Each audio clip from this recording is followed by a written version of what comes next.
What's up, geeks and gamers? It's Lethal Lightning here, back with another video, and this one we're going to be talking about some of the plot leaks that's going on with Wonder Woman 1984 and how it's not looking so good, to be honest. And to be perfectly transparent, I absolutely loved the first Wonder Woman movie. Wonder Woman has always been one of my favourite characters. But we're going to go through some of these plot details here, these leaks, and I'll give you my thoughts on it. And there is something at the end that I really want to point out, so make sure you do hang around for that. But of course, we got to start with this.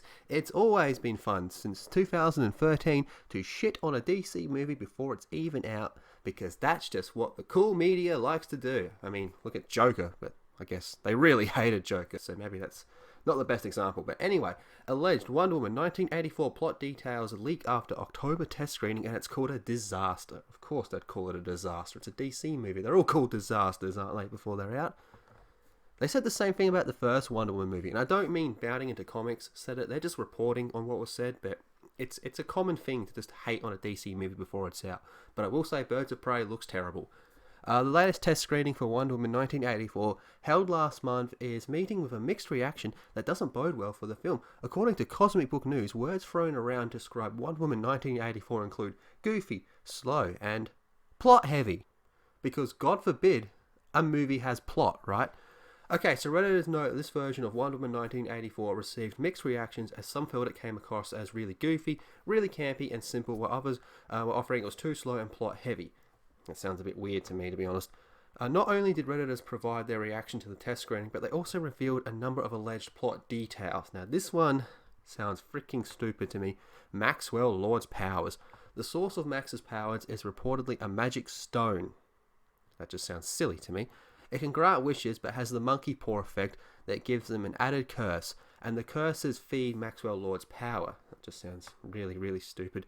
But this one, I think, sounds even worse. Wonder Woman and Steve Trevor. I love Steve Trevor in the first movie. He was great.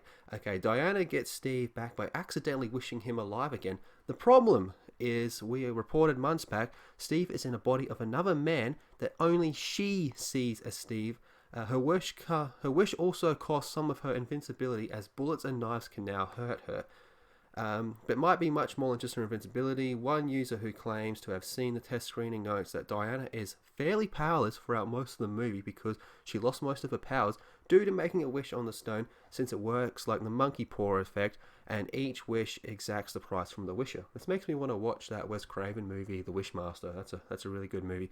Now look, I'm not completely against the idea of Wonder Woman being a little bit more vulnerable this time around, because we saw her in the first movie and she was like, just full-on hardcore Wonder Woman.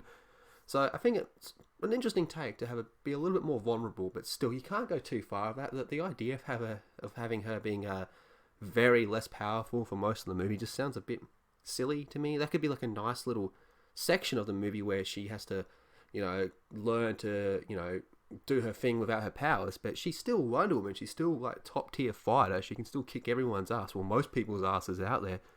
So, losing her powers, it is a big deal, but I don't think it's really going to hold her back in a lot of ways that it's really sounding like they're trying to do this movie. And the lasso appears to have gotten an upgrade. It now has the ability to fire bolts of lightning, which just sounds ridiculous to me. Also losing the power to fly, she and Steve go after Lord in a plane which Diana can turn invisible. You probably saw that coming, especially if you saw the set video from June 2018, which seemed to indicate Wonder Woman would be flying around in her iconic invisible jet. I do remember seeing that, and I am actually looking forward to seeing the invisible jet in this movie. That's a pun. That's a good pun, actually. Okay, Cheetah's power and role. Now, Cheetah's going to be the main villain, of course. Lord's Rock also gives Barbara Minerva, played by Kirsten Wiig, the power of the Cheetah, since she wants so badly to be a hero. The power Cheetah obtains allows her to leap around at super speed and hurt people with her claws. They also add that Cheetah gains superhuman strength, and is a scene reminiscent of a scene with Bruce Willis in Unbreakable, where she cleans and jerks about 1,000 pounds in a gym to the amazement of everyone there. Okay, look, that sounds a bit like an MCU type scene to me, which we all know what happened last time DC tried to do an MCU style movie, #release the Snyder Cut. However, they were also not impressed with Wig's outfit of her power set. They state, I didn't find her particularly powerful or menacing looking. She looks like Kirsten Wiig in a catsuit, or as I like to call her, a cat's reject. That is not good at all. I don't think we need to go too much into that. That just sounds horrible. Nevertheless, Cheetah will play the villain to Diana after she discovers Diana's plans to apprehend Lord, in which would see her powers taken away. Barbara eventually goes back to normal with everything else after a big fight when Max undoes his wishes by mistake. Meet Steve Black.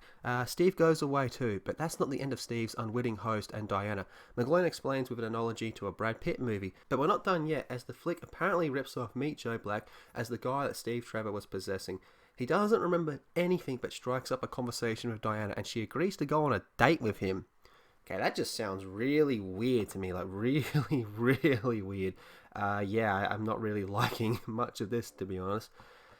Now, we got to remember, this movie was supposed to be out by now, but it got pushed back a year. Now, if I remember correctly, Patty Jenkins wanted to push it back a year because she wanted to work on it a little bit more, and I think that was a good decision overall. But if this is really what happens in the movie, I will be very, very disappointed, because this sounds just like a significant drop from the first movie, which I really liked.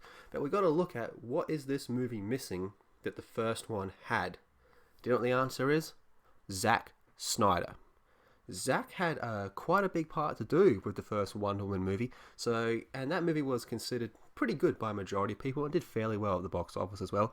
So it looks like without him, it might not be up to the standard we're all expecting this movie to be at based off the first movie. But that's just my thoughts. Drop your thoughts in the comment section down below. What do you think of Wonder Woman 1984? Are you going to be seeing this movie? What do you think of these leaks?